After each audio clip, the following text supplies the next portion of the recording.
audiens, selamat datang di Wartas Podcast yang ngebahas isu-isu aktual dengan sudut pandang kritis tapi tetap santai dan juga relevan. Bersama saya Rosvita Marza yang akan menemani kalian pada podcast kali ini.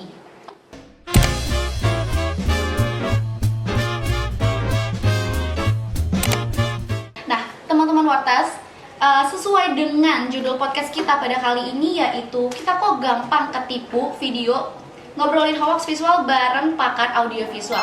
Dan saat ini saya sudah bersama narasumber yang memang ahlinya dalam editing dan audiovisual. Beliau adalah Bapak Muhyiddin Vanda Setiawan, dosen UIN Syarif Hidayatullah Jakarta dan Universitas Pamulang yang mengampu mata kuliah teknik editing audiovisual. Kenapa sih pada podcast kali ini kita mengundang beliau? Karena keseharian beliau ini memang berkecimpung di dunia editing. Kita di sini bakal bedah kenapa sih sekedar mengubah narasi dengan keterangan video itu justru jauh lebih efektif mempengaruhi perspektif kita dibandingkan kita tuh memanipulasi teknis yang rumit sekalipun. Dan langsung aja di sini saya sudah bersama Pak Vanda. Halo Pak Vanda. Halo Mbak. Apa kabar Pak? Baik, alhamdulillah. Mungkin Pak Vanda boleh perkenalan singkat kepada teman-teman Wartas. Oke, boleh. Nama saya Vanda, lengkapnya Muhyiddin Vanda Setiawan.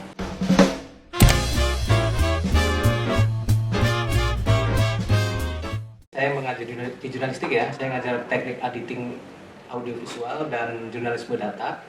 Di Unpam saya ngajar fotografi dan videografi, editing video juga. Mudah-mudahan bisa nyambung ngobrol. Amin. Oke. Di sini kita nggak bakal bahas isu yang ini Pak, yang viral kemarin itu. Yang kalau misalkan Bapak sebelumnya udah nonton atau belum nih Pak, yang konten ada sebuah akun dia tuh memposting video Pak Jokowi, mantan presiden kita yang meninjau banjir. Nah, dan di situ dari komen-komennya itu dan dari videonya tersebut tuh kayak mengundang masyarakat itu percaya bahwa itu tuh video yang saat ini, padahal itu video tahun 2024 Pak gitu. Sebelumnya Bapak udah pernah nonton atau belum Pak konten tersebut? Belum, tapi udah sempat dengar juga. Oh, udah sempat dengar. Oke. Atau mungkin Bapak mau lihat dulu? Boleh. Ini saya langsung ready ya.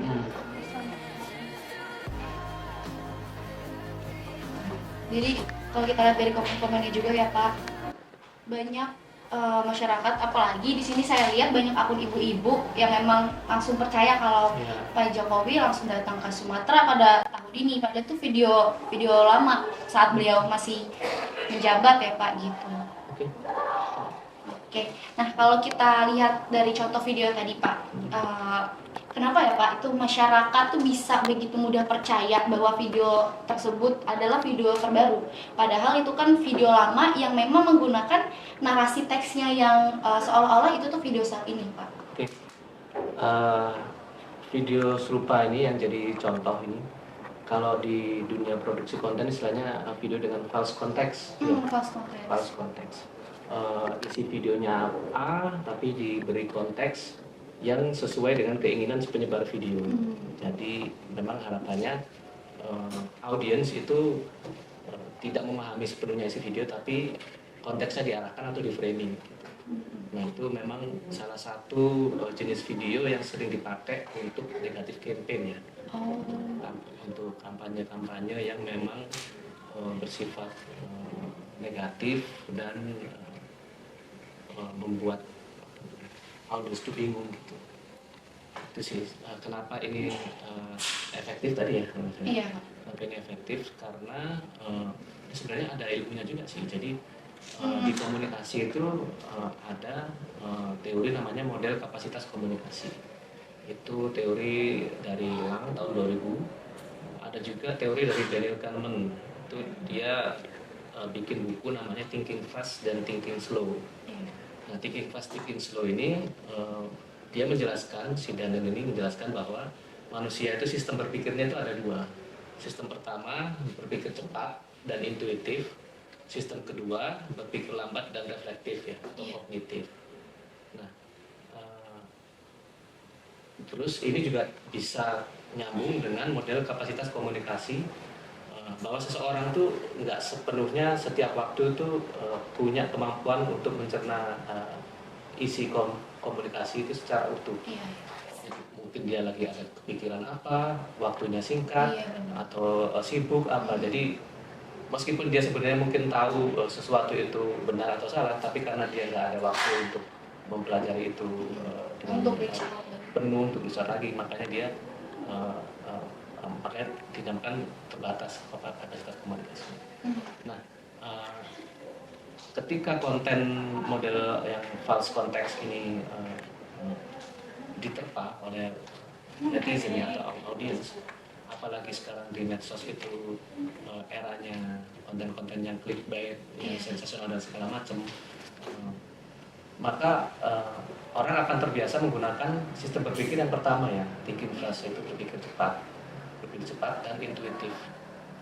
Kenapa akhirnya konten-konten yang pendek dan manipulatif seperti ini akan lebih kena ya ke audiens daripada memanipulasi atau mengedit teknis videonya, karena orang mungkin nggak semuanya punya waktu untuk mantengin satu-satu video ini AI nggak sih, ini editannya asli apa video asli apa palsu, itu lebih effort kan ya.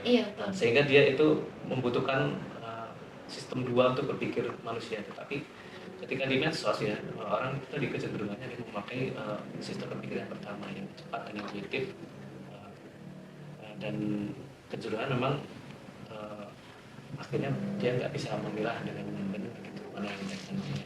Bener sih Pak, kadang saya sendiri kayak gitu sih Pak. Sebelum mencari tahu atau sebelum ada yang FYP lagi, memang sih bener apa yang Bapak bilang itu Pak. Nah kalau misalkan kita dari sudut pandang teknik editing nih Pak, kayak kenapa menggeser konteks atau sekedar mengganti keterangan video itu, kan tadi kata Bapak jauh lebih efektif. Dan kalau misalkan selain soal visual yang sudah Bapak bahas tadi, adakah pola tertentu Pak yang kayak bisa kita kenali, baik dari riwayat akun pengunggahnya ataupun gaya bahasa captionnya hingga penggunaan judul yang sensasionalnya? Kayak bagaimana sih membedakan mana konten yang sekedar menarik perhatian dan mana konten yang memang tuh tujuannya tuh sengaja untuk memanipulasi Pak? Nah, untuk mengetahui kualitas konten atau otoritatif sumber konten pengupload itu memang itu sebenarnya juga di ilmu komunikasi ada ilmunya tuh, analisis konten di sini atau analisis akun, analisis aktor sosial, media sosialnya. Tapi secara singkat begini, biasanya yang di temuan-temuan kita yang biasa riset di situ, yaitu itu dari reputasi akun ya, reputasi akun ya, itu bisa jadi indikator pertama kita kalau mau menilai ini sebenarnya memang kontennya bermutu atau enggak, hanya clickbait. Yang kedua ya itu tadi judul yang sensasional ya, judul yang sensasional, karena itu cenderung mengikuti emosi orang lah ya, judul sensasional. Kedua ya judul yang riding the wave istilahnya, ngikutin konteks ini. Ini lagi musim apa namanya, isu apa yang lagi tren, itu videonya tetap tapi judulnya diganti atau malah lebih parah lagi konteksnya disalahkan. Konteks kayak video yang contoh tadi itu kan ngikutin tren aja. Misalkan tadi lagi nggak, isunya nggak tentang bencana banjir di Sumatera dan Aceh, mungkin judulnya bisa beda gitu. Tapi karena lagi yang naik trafficnya, ini masalah ngomong traffic ya, traffic medsos itu lagi ngomongin isu Sumatera dan Aceh, maka ketika orang itu pingin viral, akhirnya harus dia nyambungin ke konteks yang ombaknya lagi tinggi, maka istilahnya riding the wave. Nah, mengingat yang kita sudah lihat tadi itu kan dari komen, likes itu juga banyak banget ya Pak. Di situ kecepatan sebaran hoax ini tuh benar-benar cepat banget gitu Pak. Nah, sebelum seorang itu tergoda untuk membagikan ulang, apa sih quick check paling krusial yang sebaiknya tuh langsung dilakukan oleh setiap penontonnya Pak? Kalau judulnya sensasional, jangan langsung percaya. Apalagi ajakan untuk sebarkan, jika tidak apa ya, ada semacam punishment kalau nggak menyebarkan, itu menurut saya jangan langsung dipercaya ya. Kedua ya tadi reputasi akun ya, kalau akunnya itu kelihatan buzzer gitu ya, nama terus ada kode angkanya, ini biasanya kan tuh buzzer ya. Terus postingnya dia juga baru beberapa, followersnya juga segelintir aja, itu menurut saya jangan langsung dipercaya. Oke, dari melihat semua fenomena yang udah kita bahas tadi, dari pengaruh narasi, teknik editing, hingga pola akun yang judulnya tadi sensasional, bagaimana nih Pak, literasi digital ini tuh sebaiknya dikembangkan di masyarakat agar publik itu nggak hanya mengecek fakta, tapi juga mereka mampu berpikir kritis dan juga tuh sadar terhadap manipulasi konten di media digital. Oke, kalau literasi digital terutama terkait hoax dan konten-konten yang bersifat kebencian sih, menurut saya sejauh ini sih sudah banyak materinya ya. Cuman diseminasinya mungkin penyebarannya yang masih belum maksimal gitu. Kayak misalkan teman-teman nih tahu cekfata.com atau Mavindo, Iya, pernah dengar ya? Nah, itu kan salah satu gerakan sosial yang untuk melawan hoax. Ada turn back hoax juga, masalah itu kan gerakan masyarakat bagaimana dia sadar akan pentingnya menangkal hoax itu. Ada beberapa gerakan itu. Tapi itu kan gerakan secara secara sukarela ya. Nah, yang mungkin perlu ditingkatkan adalah gerakan literasi digital ini yang sifatnya struktural, gitu. Mungkin struktural dan formal gitu. Misalkan di jenjang pendidikan SD, SMP, SMA itu ada diselipkan materi-materi tentang literasi digital, nggak cuma yang sifatnya dari kesediaan masyarakat, tapi itu bisa masuk ke materi pembelajaran gitu sih. Oke teman-teman Warta Zens, dari apa yang sudah dipaparkan dengan Pak Vanda, di sini kita belajar bahwa hoax visual itu tidak selalu muncul dari rekayasa besar saja. Dan dengan literasi digital, teman-teman Warta Zens dan saya pun itu belajar dan membuat kita tuh jauh lebih hati-hati. Dan dari yang Pak Vanda berikan informasinya dan juga ilmunya, itu memberi waktu kita untuk menelaah sebelum mempercayai sesuatu. Dari situ kita akan memastikan bahwa yang kita sebarkan tidak menimbulkan salah paham, melainkan memberikan kejelasan yang efektif. Terima kasih sebelumnya kepada Pak Vanda sudah menyempatkan waktunya dan hadir di podcast kita pada kali ini. Semoga kedepannya Wartas dapat memberikan informasi yang jauh lebih bermanfaat. See you, Wartazens!